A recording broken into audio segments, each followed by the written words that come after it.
نحمده ونصلي على رسوله الكريم اما بعد فاعوذ باللہ من الشیطان الرجیم بسم اللہ الرحمن الرحیم۔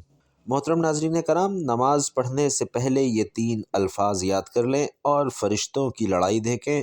فرشتے آپس میں جھگڑتے ہیں ان کا ثواب اٹھانے کے لیے تاکہ وہ اللہ کے پاس پہنچیں۔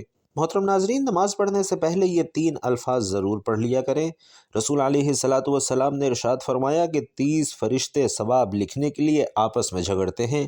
حضرت عبداللہ بن عوف رضی اللہ تعالی عنہ فرماتے ہیں کہ ہم رسول اللہ صلی اللہ علیہ وسلم کے پاس حاضر خدمت تھے۔ آپ صلی اللہ علیہ وسلم نے ارشاد فرمایا کہ جو نماز پڑھنے سے پہلے یہ 3 الفاظ دہرائے گا اسے 70 مقبول حج کا ثواب ہوگا اور کبھی رزق کی تنگی نہ ہوگی اور دنیا اور آخرت میں سرخرو ہوگا۔ رسول اللہ صلی اللہ علیہ وسلم کی زندگی سارے مسلمانوں کے لیے نمونہ عمل ہے، پیغمبروں کے لیے بھی اس میں کچھ کم درس نہیں۔ آپ صلی اللہ علیہ وسلم کی ذات اقدس شعار و قربانی، تحمل اور بردباری کی مثال ہے۔ اسی طرح شجاعت اور بہادری، ثابت قدمی میں بھی آپ کا کوئی مثال نہیں۔ آپ خوش اخلاقی، زندہ دلی، خوش گفتار، صبر و شکر، رحم و کرم اور عفو و درگزر کا جو نمونہ انسانیت کو عنایت فرمایا ہے وہ عمل کرنے کے لیے ہے، تاریخ کے صفحات کی زینت بنانے کے لیے نہیں۔ انسان کو انسانیت کی معراج پر پہنچانے کے لیے بس آپ صلی اللہ علیہ وسلم کی سنت پر عمل کرنا کافی ہے۔ آپ صلی اللہ علیہ وسلم اپنوں سے تو محبت اور شفقت کے ساتھ پیش آتے، لیکن غیر بھی آپ کے رحم و کرم سے محروم نہ رہے۔ کائنات ارض و سما میں سب سے اعلیٰ اور عرفہ ہستی، محبوب رب کونین، سید المرسلین، خاتم النبیین صلی اللہ علیہ وسلم کی ذات اقدس کے اوصاف حمیدہ اور اخلاق حسنہ کے بارے میں کچھ لکھتے وقت نہ صرف تنگ دامہ کا احساس ہوتا ہے بلکہ ایسا قلم کہاں سے لائیں جو تاجدار کائنات کے اوصاف قلم بند کر سکے، ایسے الفاظ کہاں سے ڈھونڈیں جن سے مدحت مصطفیٰ صلی اللہ علیہ وسلم کا حق ادا ہو سکے۔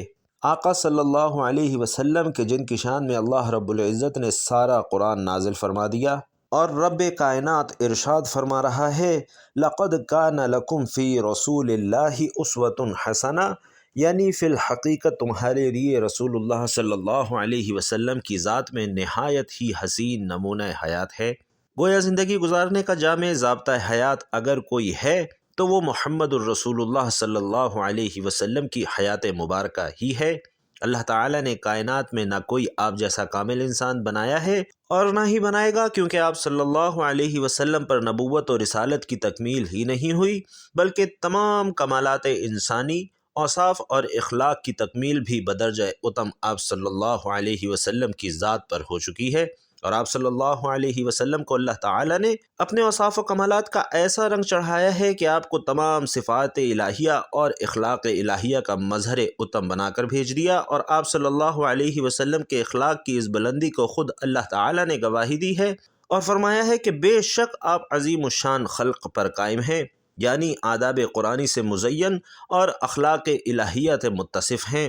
اور حضور نبی کریم صلی اللہ علیہ وسلم نے اپنی بعثت کا مقصد ہی اخلاق کی تکمیل قرار دیتے ہوئے فرمایا کہ میں اس لیے بھیجا گیا ہوں کہ شریفانہ اخلاق کی تکمیل کروں۔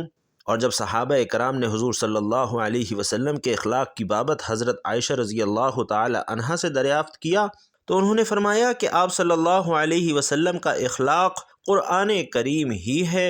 تو ناظرین، اس لیے معلوم ہوتا ہے کہ حضور نبی کریم صلی اللہ علیہ وسلم کے اخلاق کا آئینہ قرآن کریم ہے اور اس میں بہت سے راز مضمر ہیں۔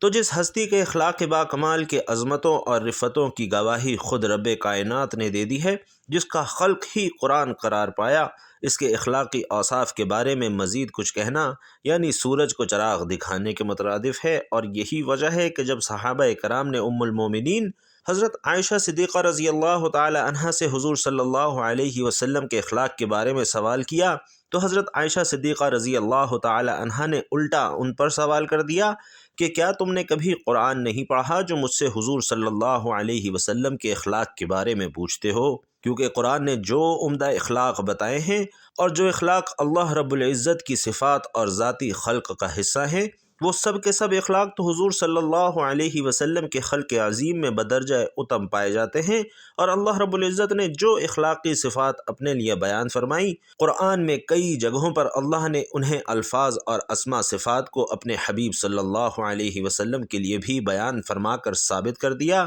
کہ اے میرے حبیب، اے میرے مصطفیٰ، تیری ذات و صفات تک میں خود رب ہو کر درود پڑھتا ہوں، اور اے حبیب، اس درود کے صدقے سے میں رحمت نازل کرتا ہوں، حالانکہ تو ازل سے ہی رحمت للعالمین بنا کر مبعوث فرمایا، اور لمحہ لمحہ تیرے درجے بلند کرنے اور ذکر کو بلند کرنے کا ہم نے وعدہ کر رکھا ہے، لہٰذا اب تیرے اخلاق اس قدر بلند و بالا ہو چکے ہیں، تیرے کردار کی عظمتیں اس سطح تک پہنچ چکی ہیں کہ تیرے اخلاق پر ہم نے اخلاق الہیہ کا رنگ چڑھا دیا ہے، اور تیری صفات الہیہ کا مظہر اتم بنا دیا ہے۔ اللہ فرماتا ہے کہ تمہارے پاس تم میں سے ایک باعظمت رسول یعنی صلی اللہ علیہ وسلم تشریف لائے ہیں، تمہارا تکلیف و مشقت میں پڑنا ان پر سخت گراں گزرتا ہے۔ اے لوگو، وہ تمہارے لیے بھلائی اور ہدایت کے بڑے طالب اور آرزومند رہتے ہیں، اور مومنوں کے لیے نہایت ہی شفیق، بے حد رحم فرمانے والے ہیں۔ تو ناظرین، ایسے پیارے رسول صلی اللہ علیہ وسلم پر ہدیتاً تحفتاً ایک چھوٹا اور پیارا سا درود صلی اللہ علیہ وآلہ وسلم کمنٹ باکس میں صدق دل سے ضرور لکھ دیجئے گا۔ محترم ناظرین، آج کے وظیفے کی جانب چلتے ہیں۔ یہ تسبیح کون سی ہے، وہ 3 الفاظ کون سے ہیں جو آپ نے پڑھنے ہیں؟ نماز پڑھنے سے پہلے جب آپ وضو کرتے ہیں تو وضو کرنے کے بعد آپ نے سب سے پہلے درود پاک پڑھنا ہے، اور درود پاک آپ کوئی سے بھی پڑھ سکتے ہیں۔ 3 مرتبہ آپ نے درود پاک پڑھنا ہے۔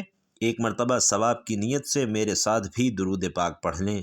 اللہم صلی علی محمد وعلی آل محمد کما صلیت علی ابراہیم وعلی آل ابراہیم انک حمید مجید۔ اللہم بارک علی محمد وعلی آل محمد کما بارکت علی ابراہیم وعلی آل ابراہیم انک حمید مجید۔